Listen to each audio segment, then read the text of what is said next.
on the Mount Rushmore of great American actors, specifically those who emerged in the late 1960s and brought a transformative, bone-deep intensity to their craft over the industry-defining decade that followed. Four faces loom large: Al Pacino, Jack Nicholson, Dustin Hoffman, and Gene Hackman. The eldest of that contingent, Hackman is less familiar to young audiences than the others, having withdrawn from acting more than 20 years ago, in order to write and paint in Santa Fe, New Mexico. Over a four-decade screen career, the stage-trained star gravitated to complex movies for grown-up audiences, the only significant exception being his iconic turn as Lex Luthor in the Superman franchise, and might have been entirely forgotten by Gen Z, if not for his performance as the gruff patriarch in Wes Anderson's cult favorite, The Royal Tenenbaums. Hackman's unexpected and unusual death, he was discovered alongside his wife and dog, offers a chance to look back at a tall, commanding leading man with the versatility of a character actor. He could get huge laughs, as the blind hermit in Young Frankenstein, Buck Barrow in Bonnie and Clyde, or a homophobic conservative senator forced to cross-dress his way out of a scandal in The Birdcage, but was best in serious mode, representing men all but destroyed by their commitment to responsibilities. Here I'm thinking of The French Connection, Night Moves, and The Conversation, or even the rousing small-town coach he played a decade later in Hoosiers. The star could chew the scenery with the best of those 70s era legends, but more often chose to convey crucial information about a character's motives or insecurities through the subtlest of facial expressions or fluctuations of voice. Pacino,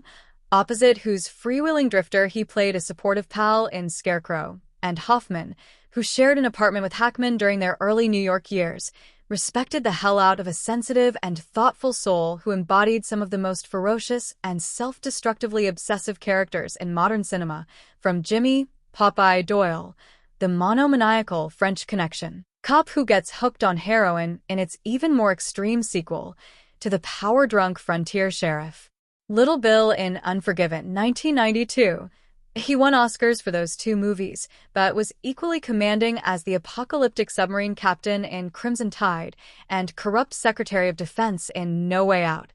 both examples of roles in which Hackman makes a powerful impression while calibrating his performance to let the younger star shine. He could elevate a potboiler like Absolute Power, Extreme Measures, or Runaway Jury by his mere presence, though it's the work he did in the 1970s that holds up best, where no sign of ego remains as Hackman disappears into the skin of a scruffy human tumbleweed like Max in Scarecrow, or the meat-cleaving Mary and his first great villain in the bloody, all-but-forgotten slaughterhouse thriller, Prime Cut.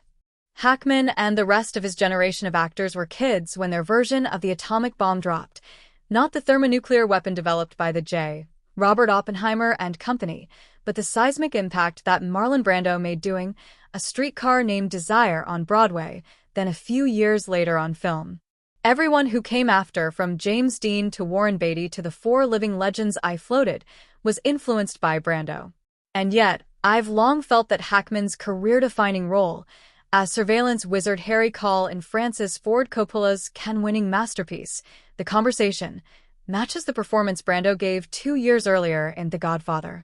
With his receding hairline and self-effacing body language, Hackman embodies the antithesis of the sexy, Hollywood-manufactured secret agent archetype suggested by James Bond and his brethren. Looking almost moth-like behind wireframe glasses and a thin plastic raincoat, Caul comes off as a dweeb, not debonair. Unlucky with the ladies, physically uncomfortable around other people, racked by the guilt of a past assignment. Bond never showed a second's thought about his victims, and yet, when The Conversation was released in 1974,